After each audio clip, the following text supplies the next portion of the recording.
mencatatnya. Semoga Allah Ta'ala berikan karunia ilmu yang bermanfaat kepada kita semuanya. Barakallahu fikum. Kami akhiri. Assalamualaikum warahmatullahi wabarakatuh. Assalamualaikum warahmatullahi wabarakatuh.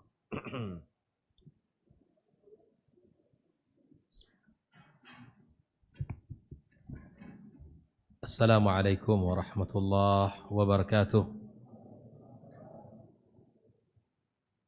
Alhamdulillahi rabbil alamin. Wala aqibatu lil muttaqin. Wala udwana illa 'alal zalimin. Ashhadu an la ilaha illallah wahdahu la syarika lah. Al-malikul haqqul mubin. Wa ashhadu anna Muhammadan 'abduhu wa rasuluhu an-nabiyul amin. Ya ayyuhalladzina amanu ittaqullaha haqqa tuqatih wa la tamutunna illa wa antum muslimun. Allahumma 'allimna ma yanfa'una wanfa'na bima 'allamtana wa zidna ilma ya 'alim. Amma ba'd, ma'asyara al-muslimin wal muslimat, al-hadirin wal hadirat, bapak-bapak, ibu-ibu, saudara-saudari, orang tua, wali santri yang semoga senantiasa dirahmati Allah Subhanahu wa taala.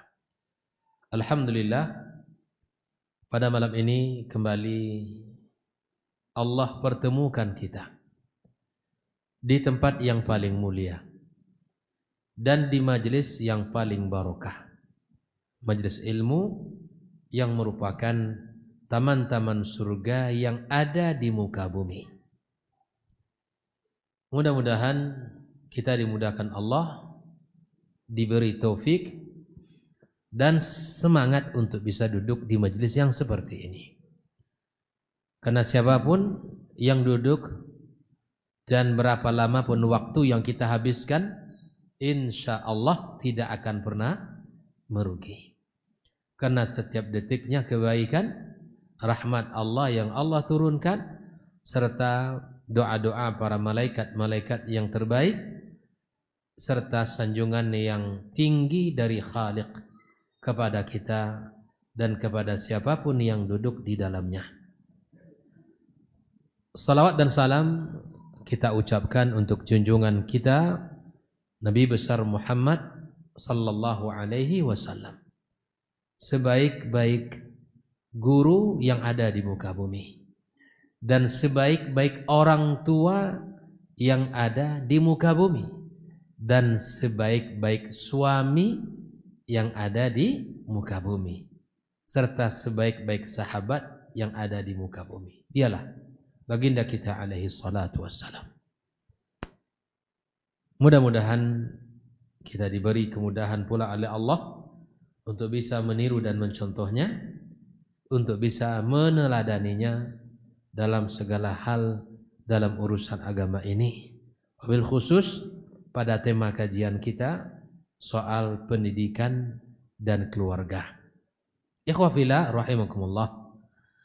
Malam ini kita melanjutkan pembahasan yang sudah kita ambil pada bulan yang lalu. Tema kita tentang, siapa yang ingat tema kita pada bulan yang lalu? Nah, sebelumnya bukan itu. Ya, kita berbicara tentang bagian daripada itu adalah interaksi orang tua di dalam Al-Quran. Ya, pernah kita bahas dulu kan? Di dalam Al-Quranul Karim yang baru kita ambil pembahasan tentang bentuk-bentuk dan contoh-contoh ya, interaksi orang tua dengan anaknya. Ada seorang ibu dengan anaknya dan ada seorang ibu dengan anak perempuan, seorang ibu dengan anak laki-lakinya dan seorang ibu dengan anak perempuan. Seorang ibu dengan anak laki-laki kita ambil kisah Nabi Musa alaihissalam, dan kisah seorang ibu dengan anak perempuan kita juga sudah bicara tentang kisah ibu Musa dengan putrinya dengan saudarinya Musa alaihissalam. Malam ini kita akan membahas tentang hubungan ya. Masih kita lanjutkan sedikit lagi alaqatul ma'al abna wal khawf alaihim min ad-dhaya'. Ini berbicara tentang kekhawatiran seorang ibu terhadap putra dan putrinya. Dan ini adalah bentuk interaksi yang berikutnya, di mana seorang ibu berinteraksi dengan anak-anaknya, dan itu Allah gambarkan dalam sebuah kisah yang dengan kisah ini pula lah turun salah satu surat di dalam Al-Qur'anul Karim, yaitu surat Al-Mujadalah atau Al-Mujadilah. Kisahnya adalah, kita tahu bahwa kehidupan rumah tangga itu tidak akan pernah terlepas dari masalah. Permasalahan yang ada antara pasangan suami istri itu akan sangat berefek, berpengaruh kepada jiwa-jiwa dari anak-anaknya masing-masing. Jangan dikira Pak, pertengkaran yang terjadi, kemudian kesalahpahaman yang terjadi, lalu yang satu mukanya cemburut, yang satu tidak menundukkan atau melihatkan wajah yang tulus kepada pasangannya. Jangan dikira itu tidak berpengaruh kepada putra-putrinya. Suara yang tinggi dari seorang istri kepada suami, atau sebaliknya sikap kasar yang selalu ditunjukkan oleh suami kepada istri, itu semua terekam, dan itu akan menjadi bagian kehidupan anak yang tak akan ia lupakan.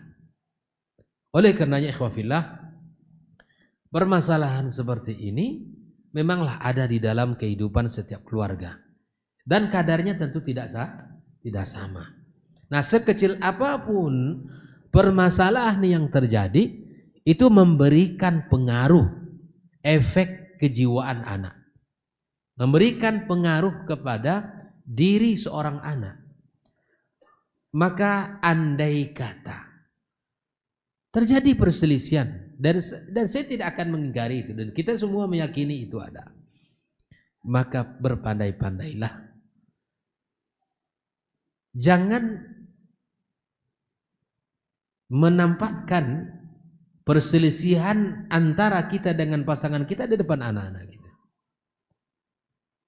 Kalaupun misalnya kita marah, maka jadilah, ya, pilihlah sebuah tempat atau sebuah kondisi yang mana anak kita tidak melihat atau tidak mendengar kata-kata yang kita lontarkan.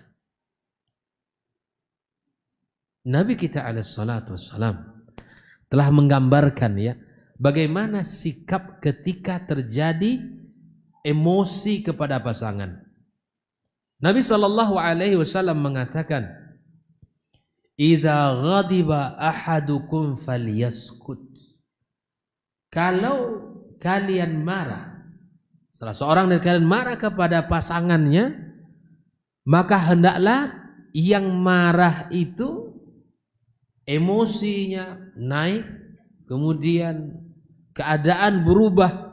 Maka idza ghadiba ahadukum, kata Rasulullah alaihi salatu wassalam, falyaskut, maka diam. Bisa waktu marah diam, tapi itulah solusinya. Marah disuruh diam. Ini saya marah, ini saya lagi marah. Kata Rasulullah, diam, obatnya diam, tahan. Coba kita praktekkan nanti ya. Kalaulah terjadi, la qadarallah, kita tidak berharap terjadi, kita ini ya sudah tua-tua begini, ini sudahlah ya. Kita kasih sayang tuh yang ditonjolkan. Andaikan memuncak emosinya, amarahnya itu, kata Rasulullah SAW, falyaskut, maka diam. Usahakan untuk jangan berjawab kata, jangan menjawab kalimat yang dilontarkan, karena kalau bara api disiram lagi dengan minyak, itu akan semakin besar. Jika kata-kata itu dibalas dengan kata-kata, maka itu akan bertambah panjang dan itu akan melahirkan perselisihan yang tajam. Nah, oleh karenanya saya sampaikan sebuah kisah di dalam Al-Qur'anul Karim tentang kekhawatiran seorang wanita terhadap sikap suami yang menziharnya. Adalah salah seorang sahabiat yang bernama Khawla binti Sa'labah, istri daripada Aus ibn Samit. Beliau ini datang kepada Rasulullah sallallahu alaihi wasallam dalam keadaan bersedih, dalam keadaan dia mengeluh kesahkan, mengadu permasalahan diri yang sangat berat bagi seorang wanita, yaitu ketika kata-kata suami yang menzihar dirinya itu membuat dia tertekan dalam dirinya. Ya Rasulullah, dia datang kepada Nabi SAW, ya, laqad akala mali wa akhadha shababi wa nasartu lahu batni hatta idza kaburat sinni zahara minni. Ini Aus, ini suami saya ini ya Rasulullah. Itulah panjang perjalanan hidup yang dilewati. Ya, masa muda saya telah habis. Ibaratnya saya sudah tua sekarang Rasulullah. Dan aku hamparkan perutku untuk dia. Artinya apa itu? Telah aku lahirkan anak-anaknya. Sekarang aku sudah tua. Harta sudah mulai habis. Kemudian anak-anaknya sudah banyak aku lahirkan. Sekarang dia menziharku. Pernah mendengar kata-kata zihar? Ini sebuah ungkapan yang dulu dikatakan, jika dikatakan di masa itu, maka dia itu tidak lagi boleh mendekati pasangannya. Anti ka dhahri ummi, kata dia. Kamu seperti punggung ibuku. Itulah asal kata zihar itu. Dia menyerupakan istrinya dengan ibunya. Maka ini haram bagi seorang laki-laki. Ini cara dulu orang memisahkan istrinya. Kata-kata ini ada kata-kata yang jika diucapkan oleh seorang laki-laki maka istrinya artinya dia tidak mau lagi kepadanya. Maka kemudian dia menceritakan, ya Rasulullah, saya punya anak kecil. Jika aku tinggalkan anak-anak ini, mereka akan menjadi anak yang tidak terurus.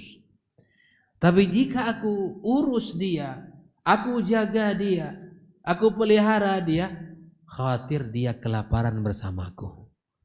Ini nasib Khawla ini. Bayangkan itu ya.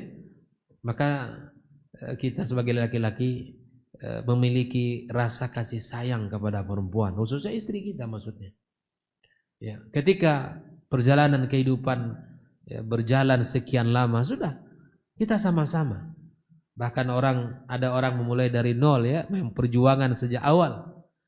Berusaha, kemudian Allah bukakan pintu-pintu rezeki. Lalu disitulah ya terkadang terjadi gelombang arus yang deras, terkadang angin yang kencang menerpa bahtera ini. Maka janganlah kita mudah untuk menceraikan istri kita. Lalu dia katakan, ya Rasulullah, bagaimana harus bersikap seperti ini? Subhanallah. Rasulullah sallallahu alaihi wasallam menunggu jawaban tentang apa yang telah disampaikan oleh wanita ini. Maka turunlah surat Al-Mujadalah itu.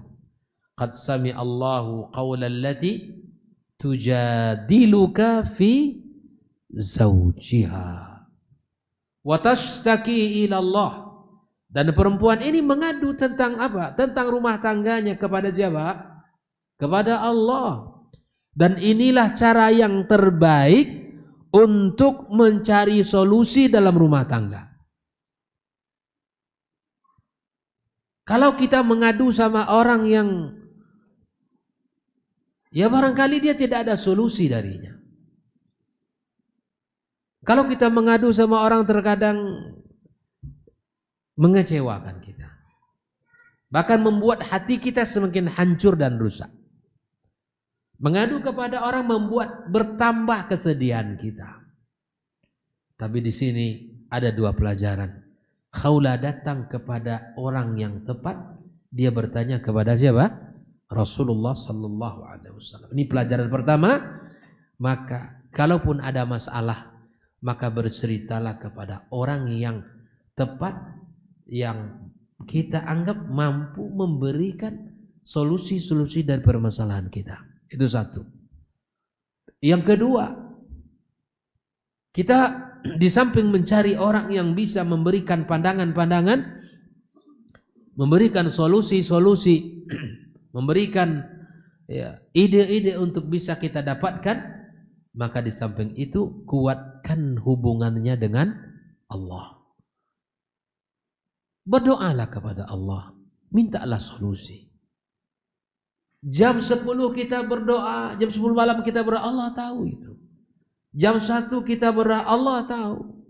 Kapanpun kita berdoa kepada Allah, Allah mendengarkan doa kita.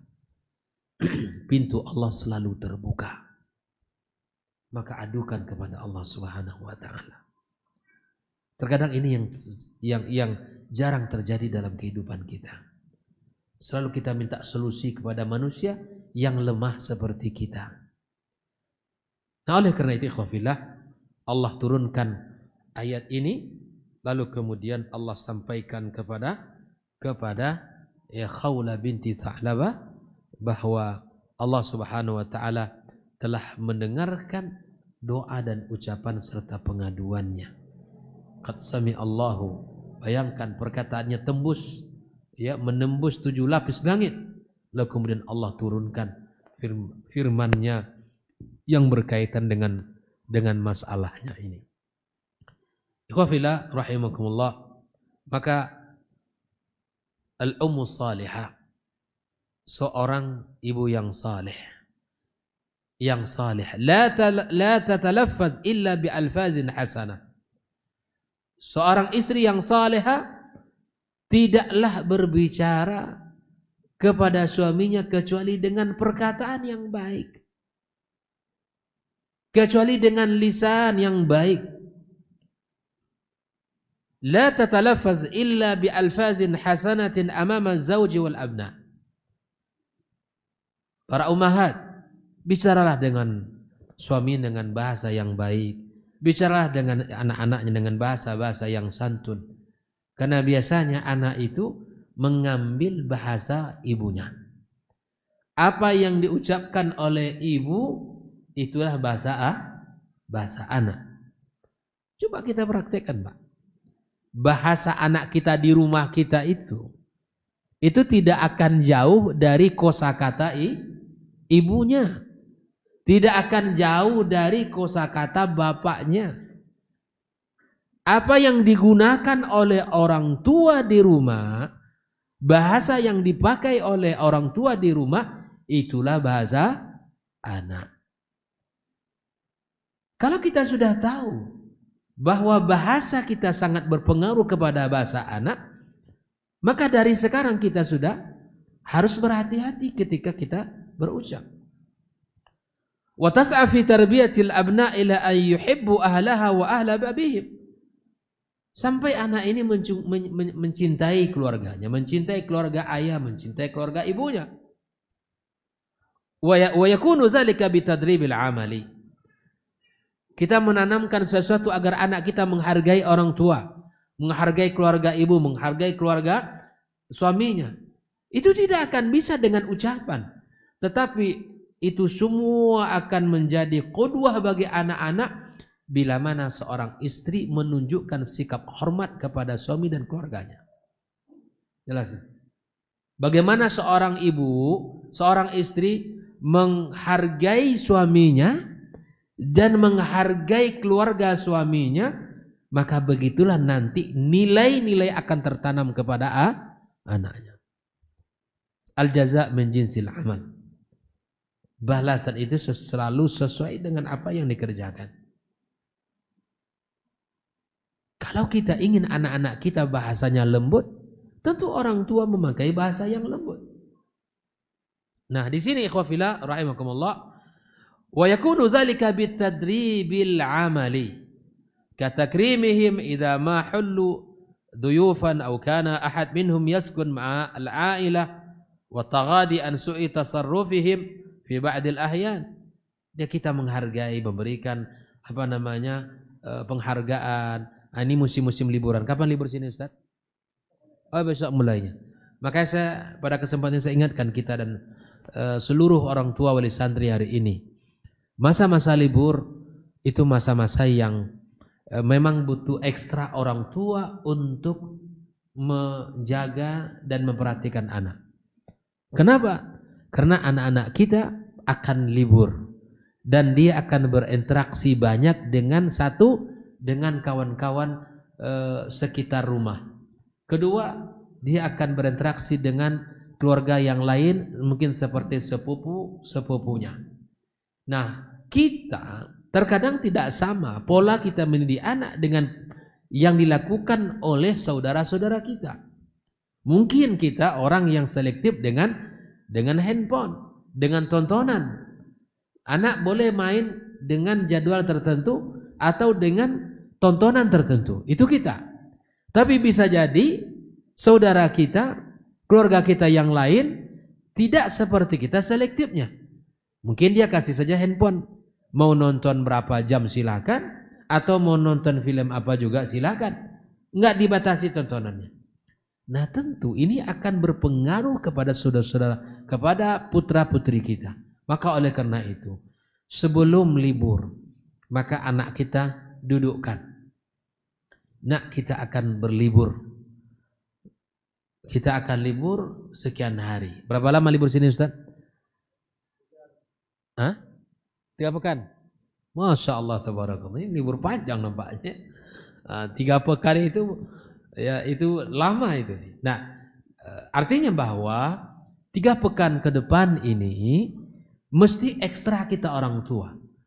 Saya minta orang tua mendialogkan ini kepada putra-putrinya. Besok terima rapor ya, Ustaz? Sudah? Masya Allah, tadi terima rapor, maka besok mulai hari pertama libur. Saya minta kepada orang tua untuk mendialogkan bahwa liburan ini kita isi dengan kebaikan. Buatkan jadwal-jadwal yang tidak ketat. Misalnya sholat subuh kita berjamaah. Setiap sholat 5 waktu yang laki-laki kita ajak anak kita ke masjid. Setelah itu, ya setiap pagi ada ayat yang dimurajaah, ada pelajaran yang dimurajaah, walaupun hanya beberapa menit saja, sehingga waktu 3 pekan ini tidak hanya waktu kosong berlalu begitu saja. Buatkan program ini, masing-masing kita punya. Kalau ada rezeki dan ada kesempatan kita safar, ketika kita safar pun harus dimasukkan nilai-nilai keimanan. Wah, kita safar, melewati perjalanan, sebelum bersafar kita baca doa. Di saat kita melewati jalan menanjak kita takbir. Di saat kita menurun kita bertasbih. Di dalam liburan kita misalnya ke Sumbar atau kemana. Nah, di saat-saat kita malam hari, jadikan ada sedikit halaqah yang itu nasihat santai dari orang tua kepada putra-putrinya. Jangan sampai bahwa sepanjang hari, sepanjang waktu, sepanjang libur anak diberikan handphone sebebas-bebasnya tanpa ada kontrol dari orang tuanya. Jangan Pak. Karena itu artinya kita yang merusak anak-anak kita ini, kita yang memulainya. Ustaz, sulit, na'am, saya yakin. Tapi itu semua butuh kebersamaan antara suami dan istri, butuh disiplin, butuh semangat yang sama di dalam melakukan hal yang seperti ini.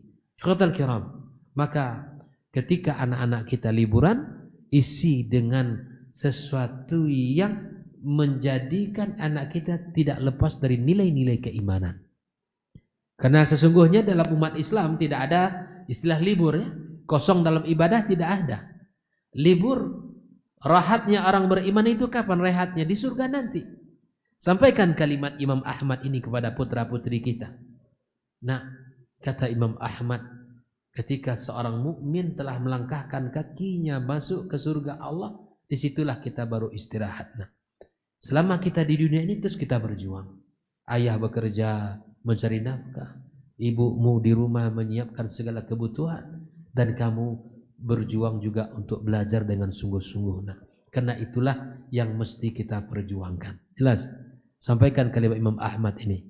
Ingatkan putra-putri kita bahwa kita dalam berjuang bersama sesuai dengan kapasitasnya. Yang di pesantren, kamu harus kokoh di pesantren, harus rajin, kamu harus punya. Kita keluarga yang punya visi, ingatkan. Nah, visi kita tidak sama dengan keluarga orang lain. Kamu tidak sama dengan visi anak orang lain. Dan jelaskan visi bapak ibu itu apa. Dan saya jelaskan kepada putra saya, kepada anak saya. Kita berharap, Abi berharap semua anak-anak Abi begini. Dan ini langkah-langkah yang Abi siapkan. Dan Abi berharap anak-anak semuanya ya bekerja sama di dalam bab ini. Masing-masing keluarga punya visi, silakan dia dengan berbagai macam kegiatannya, tahu karena itu visinya. Ya kan? Dan saya sebagai seorang ayah, saya punya visi terhadap anak saya. Dan saya punya harapan-harapan kepada putra-putri saya. Saya lakukan hal-hal yang seperti ini. Maka masing-masing keluarga menyibukkan dengan usaha yang bisa mewujudkan visi dia. Semoga Allah memberkahi usahanya dan Allah berikan kepadanya. Masing-masing kita punya harapan besar kepada putra-putri kita. Yang laki-laki khususnya, kita berharap dia menjadi seorang yang bermanfaat bagi umat ini, bagi agama ini. Nah, sampaikan visi kita. Dan boleh kita dialogkan kepada putra-putri kita. Abi itu pengennya begini. Anak-anak Abi itu begini. Bagaimana menurut kalian? Berikan ruang dialog, diskusi. Agar kita, Pak. Karena kalau kita tidak sevisi dengan anak kita, ya kan? Kita pengen begini, tapi kita tidak sampaikan keinginan kita kepada dia. Dia tidak memahami keinginan kita. Lalu dia lakukan sesuatu yang berbeda dengan visi kita. Kita marah kepada dia. Kita emosi kepada dia. Sementara kita sendiri tidak menyampaikannya. Jangan disalahkan dia karena kita sendiri tidak menyampaikan. Makanya kunci segala sesuatu itu dialog, komunikasi. Kepada istri juga demikian. Sampaikan yang kita inginkan itu begini kita. Nanti dia silakan berbicara, kita sampaikan. Maka terhadap anak, sampaikan keinginan kita seperti apa. Biar dia memahami keinginan kita. Lalu kemudian usaha-usaha itu kita sejalan dengan keinginan kita. Ikhwah fillah rahimakumullah. Inilah kondisi Khawla binti Tha'labah yang dizihar oleh suaminya, lalu kemudian dia datang kepada Rasulullah sallallahu alaihi wasallam. Nah, mari kita masuk ke pembahasan yang kedua, alaqatul ab ma'al ibn. Di dalam Al-Qur'anul Karim Allah telah gambarkan bagaimana hubungan antara seorang ayah dengan seorang putranya, dengan anak laki-lakinya di dalam Al-Qur'anul Karim di dalam beberapa dimensi. Yang pertama adalah komunikasi dan hubungan seorang ayah dengan putra yang durhaka. Nah, ini yang pertama, kisah pertamanya. Di dalam Al-Qur'anul Karim Allah gambarkan dimensi pertama, seorang ayah dengan anaknya yang durhaka, ya, dengan anaknya yang tidak patuh dan tidak beriman. Ini adalah kisah siapa? Nabi Nuh alaihi salam. Ya. Ketika Nuh alaihi salam mengajak orang untuk bertauhid kepada Allah dan diajak keluarganya untuk beriman kepada Allah, tapi kemudian anak-anaknya dari istri yang tidak beriman ini juga mengikuti jejak ibunya. Karena anak Nabi Nuh itu ada yang beriman, ada yang tidak. Nah, Kan'an yang sering kita dengarkan sebutan nama ini adalah anak dari seorang ibu yang juga tidak beriman kepada suaminya, seorang Rasul. Makanya subhanallah, ketika ibunya salehah harapan besar pada anak ini juga ikut saleh. Bila mana ibunya tidak salehah, maka dikhawatirkan sikap dan perilaku ibu itu akan turun kepada anaknya. Maka inilah bukti, di antaranya adalah kisah Nuh alaihissalam bersama putranya yang durhaka. Dia mengikuti jejak ibu yang tidak hormat kepada suaminya. Allah Subhanahu wa taala mengatakan, "Wa hiya tajri bihim fi maujin kal jibal."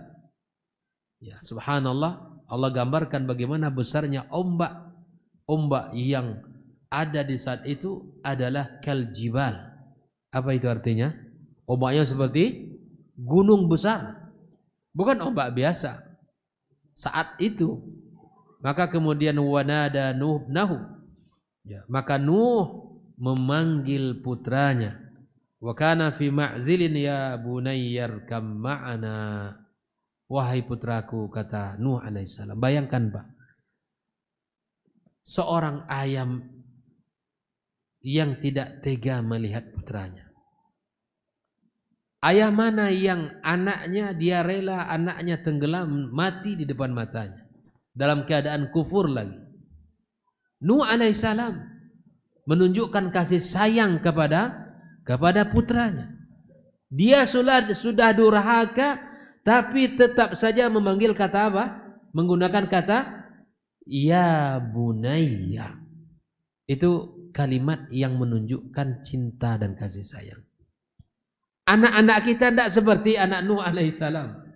Ya kan? Alhamdulillah mereka beriman, tumbuh keimanan pada dirinya.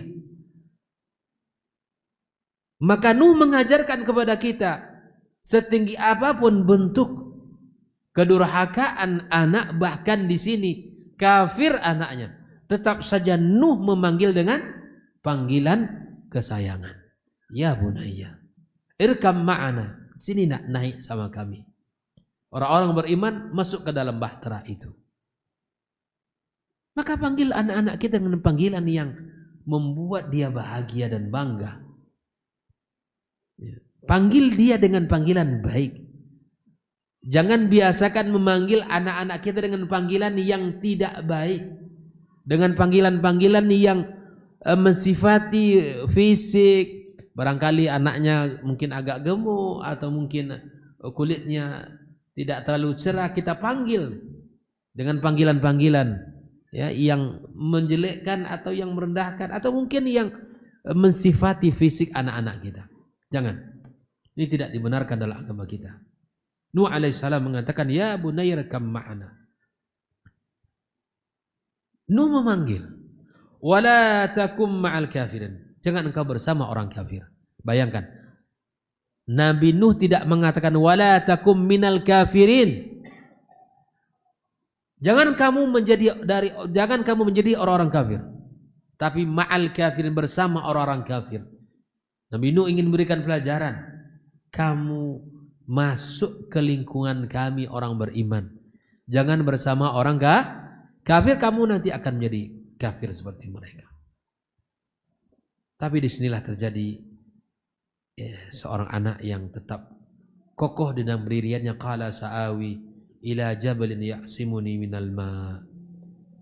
Logika dia berkata bahwa kalau aku naik ke puncak gunung yang tinggi itu, maka tidak akan ada ombak yang bisa ya sampai ke sana.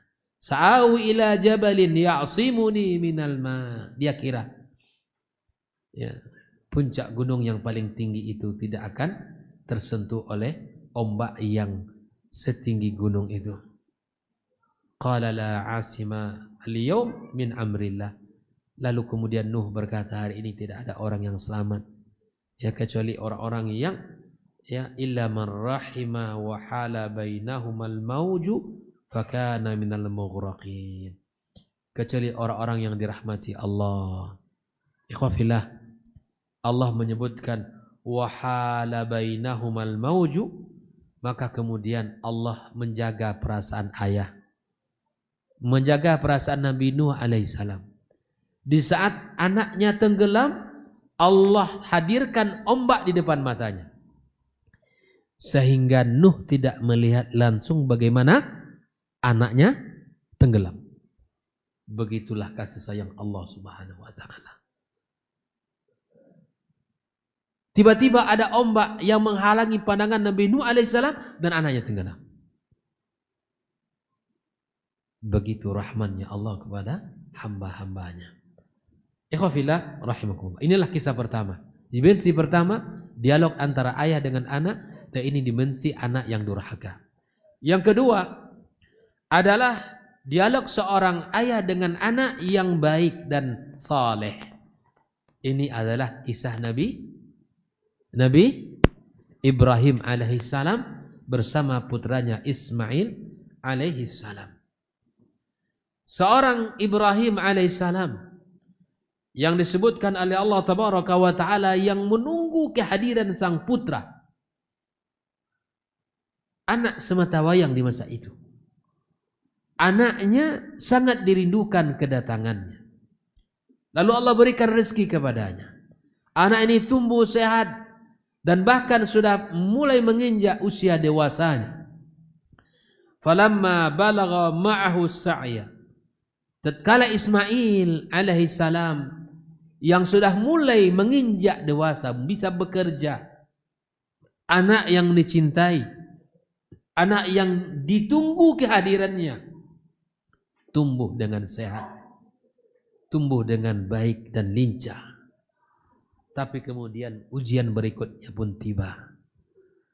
Udahlah ujian, terlambat mendapat keturunan. Setelah keturunannya hadir, Allah lahirkan seorang anak yang baik dan beriman. Di saat cinta itu sudah mulai tumbuh, maka ujian berikutnya mulai datang lagi. Ada sebagian mengatakan Allah ingin berikan pelajaran kepada Nabi Ibrahim alaihissalam bahwa segala cinta atau semua cinta hanya milik Allah. Karenanya kisah Ibrahim ini memberikan pelajaran mahal untuk kita. Kita sanggup berkorban apa saja jika itu demi Allah Subhanahu wa taala. Sampai Ibrahim pun mau mengorbankan putranya Ismail karena saking cintanya kepada Allah. Ketika Ismail alaihissalam sudah menginjak usia dewasa dan sudah mulai dewasa, faqala ya bunayya. Ujian berikut datang. Wahai putraku. Ya bunayya. Ibrahim memanggil putranya ya bunayya. Inni ara fil manam. Ayah melihat, ayah bermimpi nak. Mimpi. Anni azbahuka, saya ini menyembelih kamu. Mimpinya mimpi seorang nabi ya. Fanzur madza tara. Ini adalah perintah, tapi dia masih membuka ruang kepada putranya untuk berbicara. Karena dia tahu bahwa ini adalah kebenaran sesungguhnya. Tapi dia buka dialog dengan anaknya. Qala ya abati fa'al ma tu'mar. Wahai ayahku, lakukan saja apa yang diperintahkan. Dan ini adalah salah satu kekhususan untuk Nabi Ibrahim alaihi salam. Nanti kalau awak mimpi bunuh anak, jadi buatlah macam itu. Yong, terimalah ayah mimpi. Apa mimpi? Ayah sembelih kamu. Apa kata anaknya? Ya abati if'al ma tu'mar. Wahai ayahku, lakukan apa yang diperintahkan. Itu syaitan yang menyuruh itu. Bukan wahyu dari Allah Subhanahu wa taala. Ya. Ya, itu syaitan. Enggak ada. Dan kita tidak boleh membunuh orang. Dan itu hanya berlaku untuk Nabi Ibrahim alaihissalam. Qala ya abdi fa'al ma tu'mar satajiduni insyaallahu minas sabirin. Maka kemudian kalimat inilah yang membuat Ibrahim alaihissalam, engkau akan dapatkan aku wahai ayahku dalam keadaan bersama. Bayangkan itu.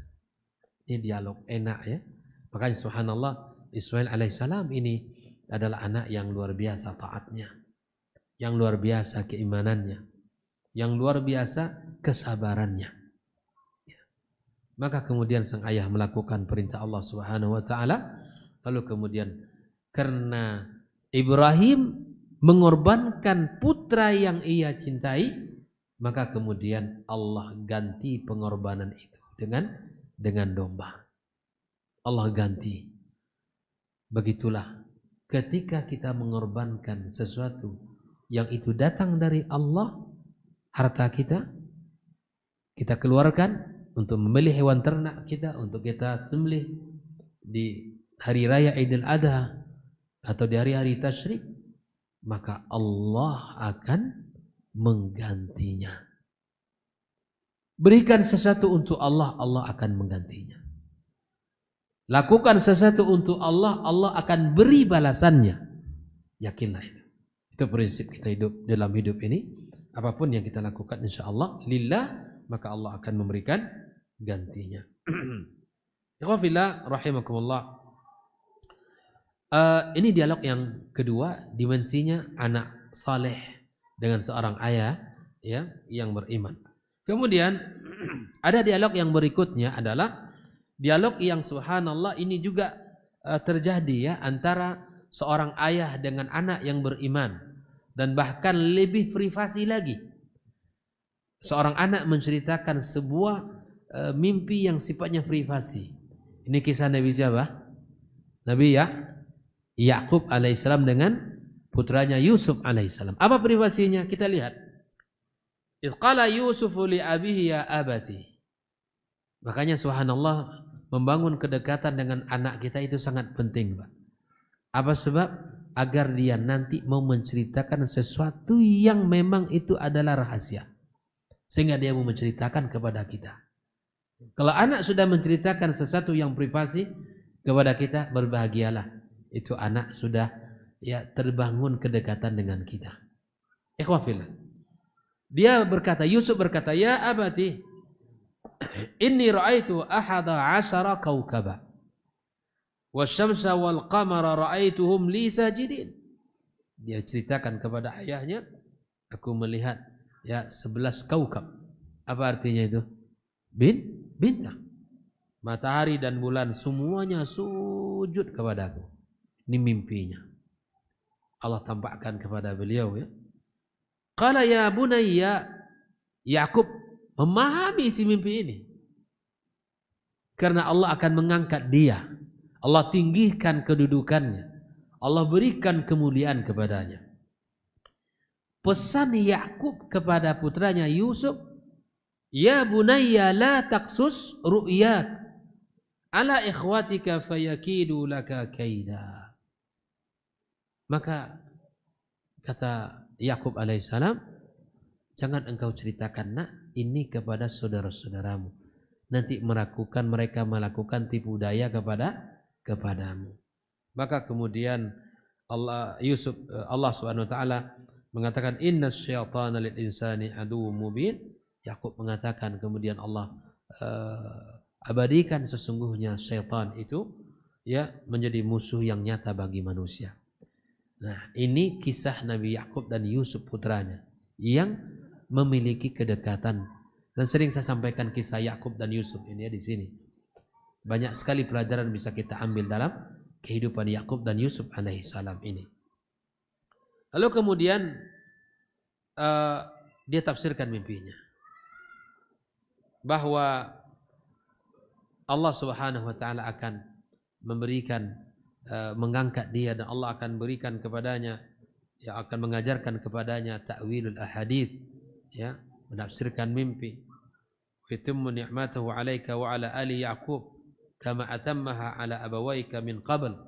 Allah sempurnakan nikmat-nikmat nanti kepada keluarga Yakub sebagaimana Allah sempurnakan nikmat-nikmatnya pada keluarga kakekmu, yaitu Ibrahim wa Ishaq, inna rabbaka alimun hakim. Nah, ini keluarga yang luar biasa. Dan memang keluarga Ibrahim alaihissalam keluarga yang memang Allah pilih sebagai keluarga yang terbaik. Dari keluarga Ibrahim inilah kita dapati banyaknya para nabi, dan rahasianya adalah permintaan dari seorang ayah. Ketika Allah Subhanahu wa taala menjanjikan kepemimpinan kepada Ibrahim, maka Ibrahim mengatakan, bukan hanya saya, tetapi wa min dzurriyyati, jadikan juga untuk anak dan keturunanku. Artinya apa, ikhwafillah? Kalau kita minta kedudukan yang tinggi kepada Allah, minta juga untuk anak-anak kita. Kalau kita mohon kepada Allah kemudahan dalam urusan penjagaan agama ini untuk kita, doakan juga untuk anak dan laki-laki dan anak perempuannya. Itu. Ibrahim cerdas. Dia minta kepada Allah tapi untuk dirinya dan anak-anaknya. Namun kemudian Allah SWT mensyaratkan bahwa anak-anakmu yang zalim, maksudnya yang syirik, dia tidak akan mendapatkan itu. Maka kemudian itulah ya pelajaran mahal dari Ibrahim alaihissalam, memberikan permintaan yang benar kepada Allah, maka Allah akan, yang jujur kepada Allah, maka Allah akan berikan permintaannya itu. Azan, kita dengarkan azan.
Baik, sebelum kita buka tanya jawab, kita simpulkan beberapa pelajaran dari kisah yang terjadi antara interaksi ayah dan anak-anaknya. Terjadi pertama adalah kisah Nabi Nuh alaihissalam dengan putranya, ini dimensi anak yang durhaka. Kemudian yang kedua dimensi anak yang soleh, kisah Nabi Ibrahim dengan Ismail alaihissalam, dan kemudian kisah Nabi Yakub dengan putranya Yusuf alaihissalam, dan yang ketiga ada kisah yang dialog yang terbangun sangat indah dan luar biasa, yaitu kisah Luqman dengan putra beliau. Yang kita tahu ada satu surat yang luar biasa, Allah sebutkan namanya, nama surat langsung.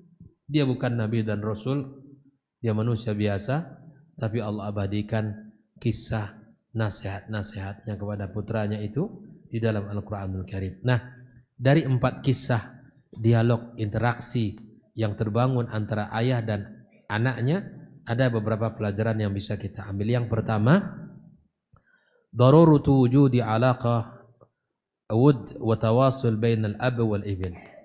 Yang pertama adalah pentingnya terwujudnya hubungan interaksi dengan baik yang penuh kasih sayang antara ayah dan anak. Jadi kalau kita berkaca dan belajar dari ayat-ayat tadi, maka pentingnya terbangun interaksi yang baik, yang terbangun dengan interaksi yang penuh dengan cinta antara anak dan ayah. Dan inilah yang kita alami hari ini, wafillah. Dengan kemajuan teknologi ditandai dengan berkembangnya pesatnya informasi teknologi, maka hari ini kita Masya Allah ada satu nilai yang putus. Anak-anak kita sibuk dengan alatnya, alat gadgetnya, dan kita pun sibuk dengan gadget kita. Pasangan sama-sama merasa bahwa kehilangan momen-momen indah komunikasi. Saya melihat banyak terjadi perselisihan, bahkan pertengkaran, bahkan sampai perceraian, itu akibat daripada hilangnya kebersamaan yang dulu ada dalam kehidupan rumah tangga, hadirnya handphone, hadirnya alat komunikasi ini. Kalau bisa kita sama-sama di rumah, ya sama-sama kita duduk komunikasi, kita sama-sama jauhkan handphone itu. Jangan sampai kita bicara kepada istri sedang pegang handphone. Atau istri bicara dengan kita tanpa memperhatikan apa yang disampaikan. Kita sibuk dengan handphone kita. Maka ini yang pertama, pentingnya membangun hubungan interaksi yang baik, yang penuh cinta dengan antara sang ayah dengan sang anak. Yang kedua, annal wa'da wal irsyad matlubani fi tarbiyati ala ayushibahuma al-wud wa tafahum badalan min uslubil iqab kullama akhta'a al-abna. Yang kedua ini pentingnya kita memberikan nasihat dan bimbingan. Di saat kita mendidik putra-putri kita, dengan nasihat itu anak kita bisa mencintai kita dan paham dengan apa yang kita inginkan. Daripada kita selalu memakai hukuman kepada anak-anak kita saat dia salah. Anak salah, na'am. Tapi jalan yang terbaik adalah memberikan pemahaman. Nah, yang kamu buat itu salah. Abi tidak ridha dengan itu. Itu dilarang dalam agama kita. Lebih baik itu yang kita kedepankan daripada kita menggunakan kata-kata yang kasar di dalam memperbaikinya. At-tafahum itu sangat luar biasa itu. Nah, guru-guru juga demikian, ikhwafillah. Anak-anak kita di sekolah banyak yang salah. Mungkin anak kita melanggar aturan kita. Mungkin anak kita akan akan melanggar aturan-aturan sekolah dan atau kurang adab. Maka at-tafahum, ya, itu memberikan pemahaman kepada anak kita, memberikan nasihat itu lebih utama. Yang ketiga, ikhwafillah, wujubu ta'atil walidaini fi sighari wa fil kibar fima la yukhalif syara Allah Subhanahu wa taala. Wajib bagi kita untuk mentaati orang tua kita, baik di saat kita kecil maupun di saat kita besar, selama perintah orang tua kita tidak menyelisih syariat Allah Subhanahu wa taala. Kemudian yang berikutnya, pelajaran berikutnya adalah daruratu husnis suhbah bi mu'asyaratis salihin alladzina yad'una ila tariqillahi ta'ala. Pentingnya kita untuk bergaul, berteman dengan orang-orang baik, dengan orang-orang saleh. Kita bersahabat dengan orang yang baik, bersahabat dengan laki-laki yang lembut, laki-laki yang santun, laki-laki yang saling menghargai. Begitu juga kita memilih teman-teman anak-anak kita, anak-anak yang baik dari lingkungannya, anak-anak yang memiliki semangat belajar, semangat untuk memiliki belajar ilmu agama, kemudian semangat untuk memberikan yang terbaik dalam banyak hal. Anak-anak ini kan macam-macam modelnya. Maka kita pilih anak-anak yang rajin belajar, yang semangat mengaji, yang mau untuk diberikan masukan. Terkadang ada anak-anak, waliyadzubillah, diberikan nasihat dia pergi. Ya. Tidak ada rasa hormat kepada orang tua, tidak ada memiliki ta'zim kepada guru. Maka kita anti-wanti anak kita jangan berteman dengan orang yang seperti ini. Kemudian daruratul iman bi muraqabatillah. Pentingnya iman di dalam menghadirkan bahwa Allah Subhanahu wa taala sangat melihat dan mengetahui apa yang kita kerjakan. Hadirkan, tumbuhkan iman itu. Gemburkan iman pada diri anak-anak kita agar ada padanya muraqabatullah, lil a'mal, seperti apa yang dikatakan oleh Luqman kepada putranya, bahwa kata dia, ya bunayya innaha in takum mithqala habbatin min khardalin fatakun fi sakhratin aw fis samawati aw fil ardi ya'ti biha Allah. Ini kan pelajaran mahal. Tidak ada satu hal yang kamu kerjakan, nak, kecuali Allah Subhanahu wa taala akan mendatangkannya di hari kiamat kelak kepadamu. Nasihat ini penting. Nah, apa yang kamu lakukan ayah tidak tahu, ibumu tidak tahu, tapi ingat ya, Allah tahu dengan apa yang kamu kerjakan. Pak, jangan dianggap kalimat ini remeh. Tapi ketika kalimat-kalimat itu kita kaitkan kepada Allah, kalimat itu akan tumbuh di dalam ingatan, dalam diri putra-putri kita. Selalu kaitkan nasihat itu kepada Allah. Allah Maha melihat kamu. Abi tidak bisa melihat kamu. Apa yang kamu kerjakan, Allah Maha tahu. Ibumu juga tidak tahu. Kami orang tua terbatas pandangannya, sebagaimana kamu juga terbatas. Maka jadilah Allah yang menjaga kamu. Ingat kepada Allah. Allah melihat dan memperhatikan kamu. Kalimat ini sampaikan kepada putra-putri kita. Kaitkan dialog kita itu dengan Allah Subhanahu wa taala. Maka anak kita lambat laun dia akan meresapi dan akan memberikan pengaruh di dalam dirinya. Jangan sampai kalimat itu tidak ada dalam dialog-dialog penting kita. Jangan hanya dialog kita masalah makan, masalah belanja, masalah liburan, barang mainan. Kan itu paling sering dialog kita kan. Minta ini ya, beli ini, bu, seterusnya. Naam. Dengan mudah kita akan kaitkan dialog-dialog itu, makan, masalah liburan, masalah mainan, kepada Allah Subhanahu wa taala. Contohnya apa, Ustaz? Kamu minta sama Allah dulu, nak. Kamu nanti masuk kelas ya, belikan tas baru misalnya, belikan sepatu baru dan seterusnya. Boleh. Semoga Allah berikan rezeki kepada kita, nak. Oh, luar biasa, Pak. Itu nilai ditanamkan, ternyata yang berrezeki itu siapa? Allah. Anak kita tertanam dalam dirinya seperti itu. Boleh, insya Allah. Semoga Allah berikan rezeki yang lapang kepada Abi. Bibi litas dong Bi. Iya.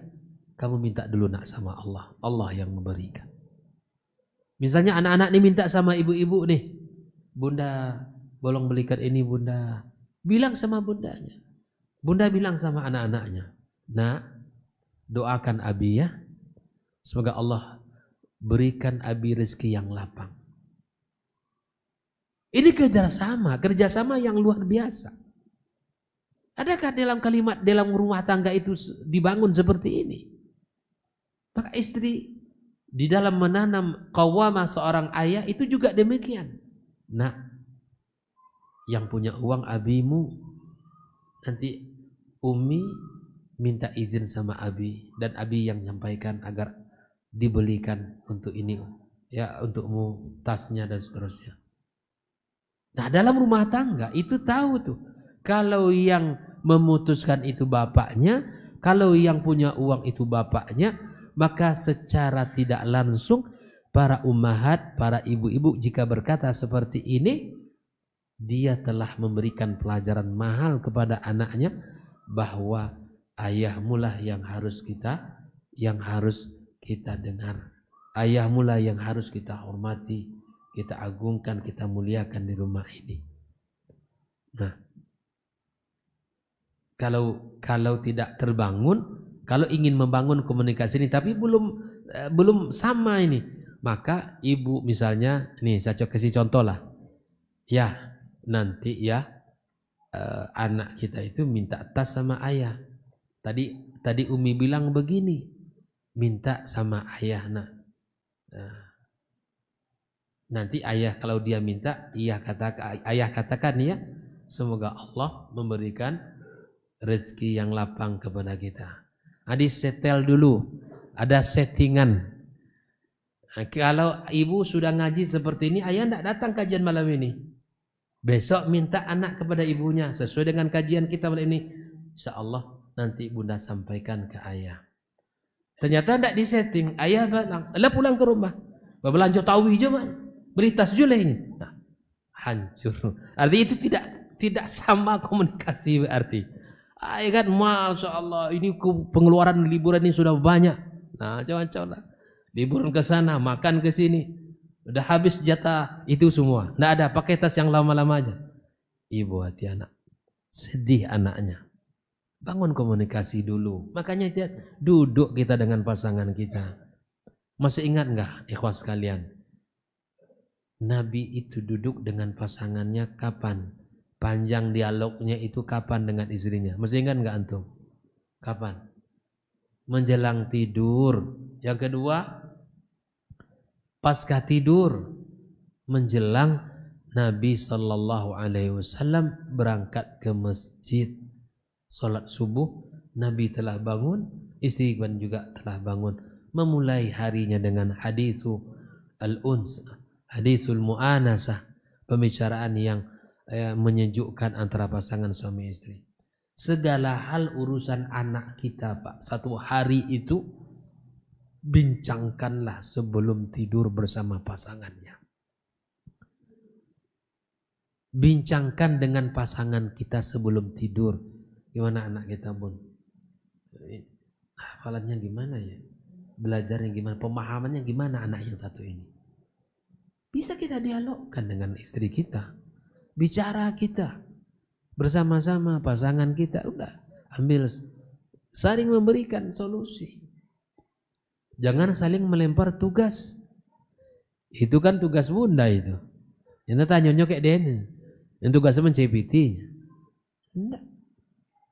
Itu namanya melempar tugas, melepaskan diri dari tanggung jawab.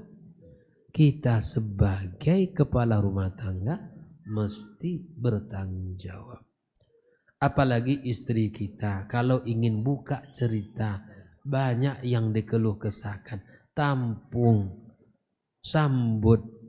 Karenanya kita ini sebagai tiang yang kokoh. Kan sudah kita sampaikan ya dalam pelajaran kita ya. Kita ini sebagai tiang, berfungsi seperti tiang. Tempat sandaran yang kokoh. Tempat curhatan orang rumah kita, anak-anak kita. Maka pundak kita harus kuat menanggung beban-beban yang ada dalam rumah tangga kita. Jelas. Ya, inilah yang terakhir pelajaran yang bisa kita ambil dari kisah tadi, wujubu iqamatis salati wal amri bil ma'ruf wan nahyi 'anil munkar was sabr 'al masaib wasyada'id allati yulaqiha al insan fi hayatihi. Ya, wajibnya mendirikan salat, menegakkan amar ma'ruf dan nahi munkar, serta kita bersabar menghadapi ujian yang kita hadapi selama hidup ini. Wa'ad wujubu 'adami takabbur 'alal akharin bi'iradil wajhi anhum. Maka kita tidak dibolehkan untuk sombong kepada saudaranya, kepada orang lain dengan memalingkan wajah dan mukanya. Wa 'adamul masyi fil ardi bitakabburin wa ightirarin. Begitu juga kita tak boleh berjalan di muka bumi ini dengan sombong, lianna dzalika yajlib maqta rabbil alamin. Karena itu akan mendatangkan murka Allah Subhanahu wa taala. Wallahu taala alam. Ini yang bisa kita bahas. Jika ada diskusi untuk malam ini, tafadhal. Silakan. Silakan. Barakallahu fiik. Semoga Allah Subhanahu wa taala menjaga Ustaz. Amin. Amin. Yang disampaikan. Dalam keluarga itu Ustaz, ya. Kadang kita yang punya anak 2, 3, 4 atau lebih daripada itu timbul rasa cinta yang berlebihan sama anak kita. Terus yang satunya mungkin agak kurang. Kemudian apakah bisa kita nampakkan itu depan anak-anak kita atau kita sembunyikan atau bagaimana solusinya? Sebagaimana juga yang mungkin terjadi pada kisah Nabi Yusuf sama saudara-saudaranya. Mungkin bisa diambil hikmah di bagaimana saudara. Barakallahu fikum. Naam. Anak kita walaupun dia lahir dari ayah dan ibu yang sama dan bahkan pola makan dan pendidikan juga sama, tetapi dia lahir dengan wataknya yang berbeda-beda. Nah, masing-masing memiliki karakter. Masing-masing kita memiliki masing-masing dari putra-putri kita memiliki sifat yang berbeda-beda. Yang satu agak riang, yang satu agak kalem, yang satu agak pendiam dan seterusnya. Maka Allah Subhanahu wa taala menyuruh kita untuk berbuat baik, untuk bersikap baik kepada seluruh putra-putri kita. Abaukum wa abnaukum la tadruna ayyuhum, apa ayatnya itu ya? Naam, kalian tidak akan tahu bahwa anak mana yang akan memberikan manfaat kepada antum. Kita tidak tahu. Yang hari ini kita anggap dia nakal, yang tidak mau belajar, yang tidak dengar nasihat kita, suatu saat nanti bisa jadi dia orang yang paling sayang kepada kita. Orang yang paling taat kepada kita di usianya. Dan bahkan orang yang paling mensupport kita. Yang dulu mungkin kita tidak harapkan seperti itu, nak mungkin anak seperti itu. Tidak. Yang kita lakukan adalah ikhtiar untuk mendidiknya, mengawalnya, merawatnya, dan berikan itu semua anak-anak kita tanpa kita beda-bedakan. Yang hari ini anak kita anggap Masya Allah anaknya taat, lembut, ya, menghargai kita. Tidak ada kepastian bagi kita di masa yang akan datang. Makanya bagaimanapun karakter putra-putri yang ada sama kita, masing-masing anak itu memiliki keistimewaannya dengan sikapnya yang berbeda-beda itu. Tetap sikap kita sebagai orang tua bersikap lembut, bersikap adil, bersikap santun dan menyayangi semua mereka. Karena kita tidak tahu nanti anak mana yang akan berikan manfaat kepada kita. Dan karena hidayah bukan di tangan kita, Hidayah di tangan Allah Subhanahu wa taala. Allah bisa membolak-balikkan hati seorang hamba yang hari ini kita anggap dia jauh, susah. Tapi bisa jadi satu saat dia anak yang paling saleh dan anak yang paling taat. Dan tentu kita berharap semua anak kita baik. Tapi cara sebagai diri sebagai seorang ayah, maka tetap berikan hak dia sebagai anak mendapatkan kata-kata yang santun, kalimat yang baik, perhatian, kasih sayang, dan jangan ditampakkan itu di depan saudara-saudaranya, karena itu akan membuat luka di hatinya. Luka di hati sulit untuk disembuhkan. Dia akan besar membawa luka itu, dan itu akan berefek kepada kejiwaannya. Nah, itulah kita perlu belajar bersama. Kalau kita tidak belajar ilmu, kita akan mudah untuk bersikap tidak adil kepada putra-putri kita. Memang sulit, Ustaz. Berat memang. Ada anak yang subhanallah, ya dalam makna itu terus melakukan sesuatu yang membuat kita kecewa. Tapi teruslah berusaha, berjuang, bersabar, dan jangan pernah putus asa kepada Allah. Di dalam Al-Quran itu, kata-kata asyakwa itu dalam makna mengadu itu, mengeluh itu ada dua. Ada dua kisah. Dan kedua kisah ini dalam urusan rumah tangga. Syakwa pertama, kisah tadi, Khawla binti Ta'labah mengadukan sikap perilaku suami yang menziarnya. Di masa muda dia dicintai dan disayangi. Tapi di masa tua sudah tidak ada tenaga, dia sudah tidak lagi disayangi. Wa tashtaki ilallah.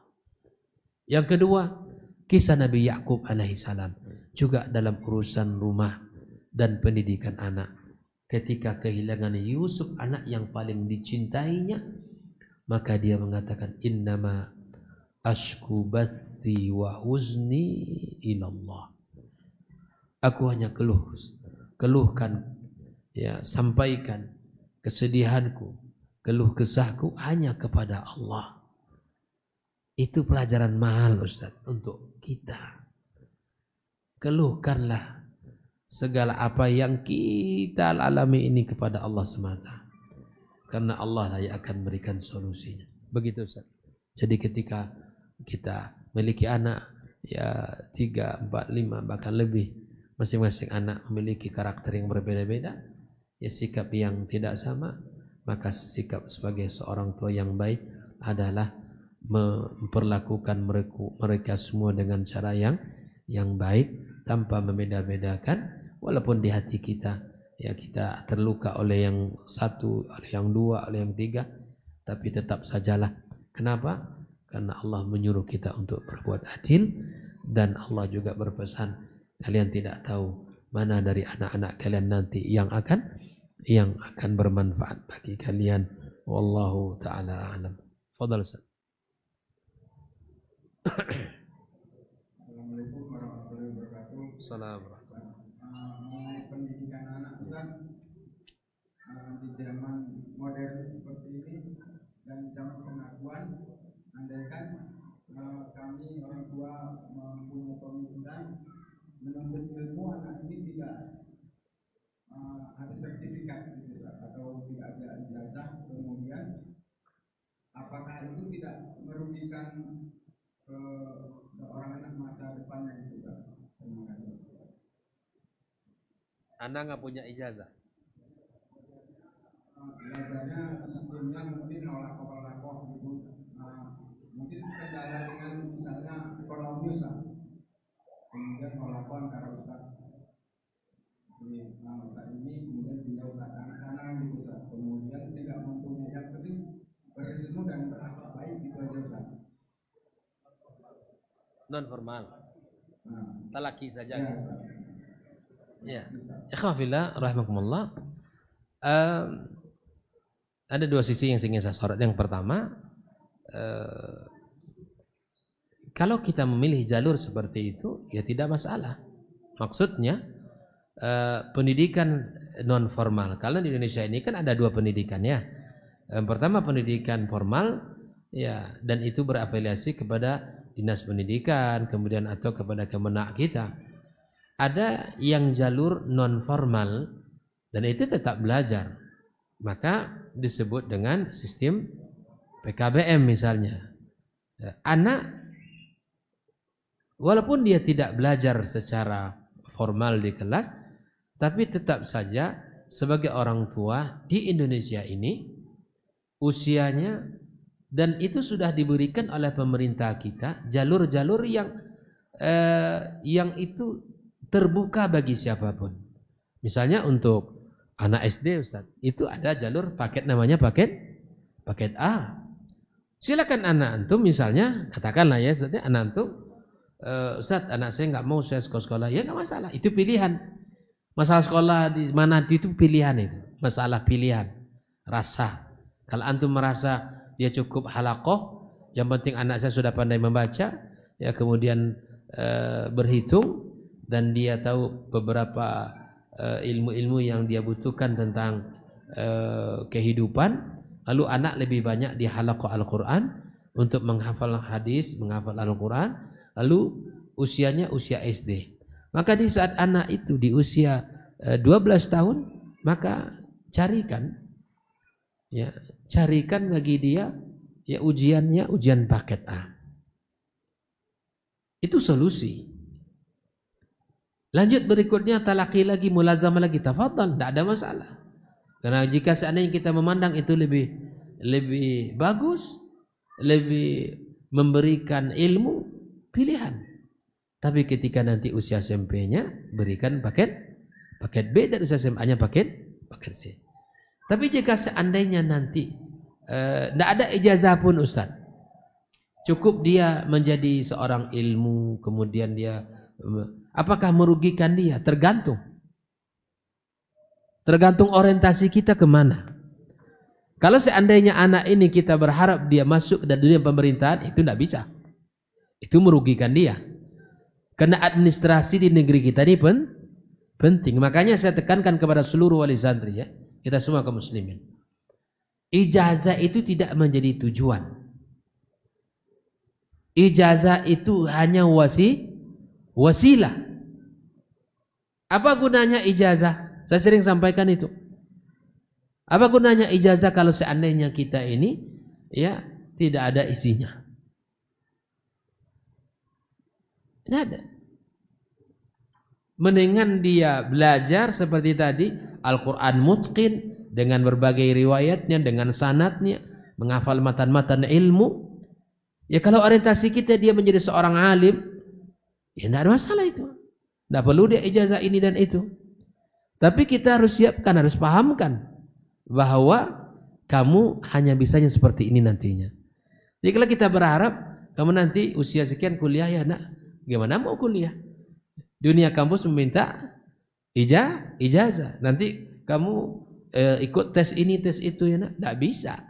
Karena semuanya akan ditunjukkan ya tanda kalau dia telah mengikuti pembelajaran. Saya kira kalau rugi atau merugikan anak dan tidak rugi itu cara pandang saja. Orientasinya kemana dia? Kalau orientasi kita saya tidak akan anak-anak saya nggak ada masuk pemerintah semacam itu, tidak ada masalah.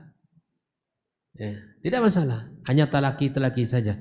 Tapi saya katakan, kalaupun misalnya tetap pilihannya seperti itu, saya menganjurkan agar anak itu tetap mendapatkan ijazah walaupun paket. Kita tidak tahu gelombang kehidupan kita. Kita berharap seperti ini, ternyata kehidupannya berbeda dengan kondisi kita. Dia telah punya sertifikat. Dan hari ini nilai ijazah paket dan paket itu sama. Tidak ada bedanya. Sama di pemerintahan kita. Ustaz, paket ijazah paket A, paket B, paket C, SMA, bisa ke luar negeri? Bisa. Tidak ada tidak bisanya. Terkadang memang orang tua kalau tidak ijazah formal tidak biar itu salah gitu. Paket. Dulu mungkin cara pandang orang iya. nilai paket dengan ijazah paket dengan ijazah formal sama Pak, fungsinya sama. Yang mengeluarkan itu pemerintah. Tidak ada. Banyak orang-orang ke luar negeri pakai ijazah paket. Ada teman-teman saya dulu ke Madinah itu semua ijazah paket. Dan bahkan subhanallah di sisi keilmuannya lebih lengket. Kenapa? Karena tidak banyak. Kita ini pelajarannya numpuk. Semua mau dikuasai. Semua mau hari itu semua dapat. Mau matematikanya pintar juga di saat itu, kimia juga dapat, bahasa Inggris juga dapat. Ilmu teknologi juga tahu. Ya. Mau disumbatkan semuanya ke anak itu. Mau disuapkan semuanya. Mau pintar saat itu semua. Makanya anak-anak hari ini banyak sakit punggungnya, sakit pundaknya. Kenapa? Tasnya berat oleh buku. Orientasi kita kemana? Kita sekarang itu punya orientasi. Saya begini anak saya inginkan sudah. Nggak pusing kita dengan pilihan orang, itu urusan dia gitu. Paham kan tuh? Orang punya pilihan masing-masing. Orang punya pilihan masing-masing. Dan saya pengen seperti ini. Nah, tapi saya terangkan tetap jika ada seandainya misalnya di tempat kita ini halaqah saja atau di Pekanbaru misalnya, ya silahkan. Saya sampaikan anak saya, ya kan? Ikut halaqah dia. Ngambil sanad, menghafal 20 matan ilmu, matan aqidah, matan tajwid, matan adab, matan usul fikih, matan hadis, matan usul fikih, semua. Cobalah ke sekolah formal, mana dapat? Ibaratnya kalau kita paksakan itu, karena saya punya orientasi sendiri dan saya punya penilaian sendiri, punya konsep sendiri kepada putra saya, kepada anak saya. Masing-masing silakan. Tapi ini jangan ditiru ya. Artinya masing-masing orang punya pilihan gitu.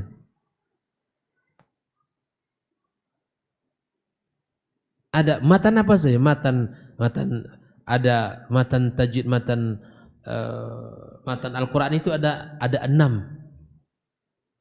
yang dihafal. Ada matan akidah, ada matan adab, ada matan fikih, ada matan usul fikih. Dan semua dihafal. Karena kata para ulama, man hafizal mutun hadzal funun. Yang menghafal matan-matan ilmu, dia akan menguasai ilmu itu. Karena matan itu ibarat pondasi diringkaskan, yang begitu. Jadi sekali lagi rugi tak rugi atau zalim tak zalim kepada anak, ya tergantung cara pandang. Tapi saya berharap ya silakan disekolahkan ke anak kita di mana saja yang kita yakini itu memberikan manfaat kepada anak-anaknya. Dan andai pun misalnya hal yang seperti itu, ikutkan, daftarkan dia anak kita di lembaga yang akan mengeluarkan ijazahnya. Karena apa?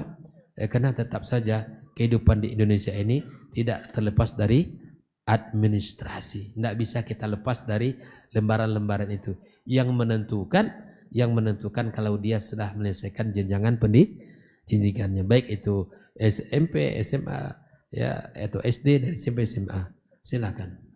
Dan silakan antum bisa kuliah kemana saja, tidak ada dihalang-halangi. Masuk UI antum, masuk UGM, masuk mana ada, semuanya sama, kekuatannya sama antara ijazah paket dan tidak paket itu. Tergantung pilihan kita lagi mau kemana anak kita. Masing-masing punya pilihan dan masing-masing ya menjalankan pilihannya. Itu kan masalah rasa ya, masalah bagaimana kita dengan anak-anak kita. Begitu Bang ya. Tetapi sekali lagi kalaupun tetap di halaqah dia, ya silahkan, tapi tetap usianya tetap diikutkan nanti ya bisa paket itu. Barakallahu fikum, demikian pembahasan kita pada malam ini. Wassallallahu ala nabiyyina wa habibina Muhammadin wa ala alihi wa sahbihi ajmain. Wassalamualaikum warahmatullahi wabarakatuh. Baba TV Sunnah, belajar agama baru